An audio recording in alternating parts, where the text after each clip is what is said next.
ജ്ഞാനാർത്ഥദായിനി സഭയുടെ 114 വാർഷിക പൊതുയോഗം നടന്നു.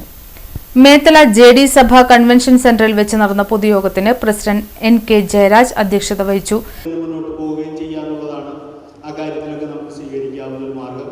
അതേ മാർഗം തന്നെയാണ് ജെഡി സഭയുടെ ഭരണസമിതി കൈക്കൊണ്ടിട്ടുള്ളത്. ഞാൻ പിന്നെ സഭയുടെ പ്രവർത്തനം കഴിഞ്ഞാൽ പിന്നെയുള്ളത് കുറിയായിട്ട് ബന്ധപ്പെട്ടാണ്. ജെഡി സഭ കുറീസ് 2018 മുതൽ നമ്മളൊരു കമ്പനി ഫോം ചെയ്തുകൊണ്ടാണ് ആ പ്രവർത്തനങ്ങൾ നടത്തുന്നത്. സർക്കാരിൻ്റെ ഭാഗത്തു നിന്ന് കേന്ദ്ര ചിട്ടി നിയമം നിലവിൽ വന്നപ്പോൾ ഉണ്ടായ നിബന്ധനകളും കാര്യങ്ങളൊക്കെ ആയിട്ട് ബന്ധപ്പെട്ട് അങ്ങനെ ഒരു സാഹചര്യം നമ്മളൊരു സംവിധാനം ഒരുക്കിയാൽ മാത്രമേ ചിട്ടി നടത്താൻ സാധിക്കുകയുള്ളൂ എന്നുള്ള സ്ഥിതി വരികയും നമ്മൾ ആ അവസ്ഥ നേരിട്ടുകൊണ്ട് തന്നെ ആ രീതിയിൽ അതിനെ സ്വീകരിക്കുകയും ആ പ്രവർത്തനങ്ങൾ ഏറ്റെടുത്ത് നടത്തുകയാണ് ചെയ്തുകൊണ്ടിരിക്കുന്നത്.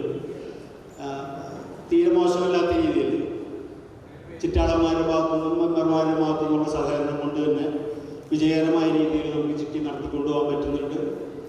നമ്മുടെ ഇപ്പോൾ സത്യം പറഞ്ഞാൽ നമ്മുടെ സ്റ്റാഫിനെ നമ്മൾ നിലനിർത്തിക്കൊണ്ടുപോകുന്നത് ചിട്ടിയുടെ വരുമാനത്തിൽ നിന്നാണ്.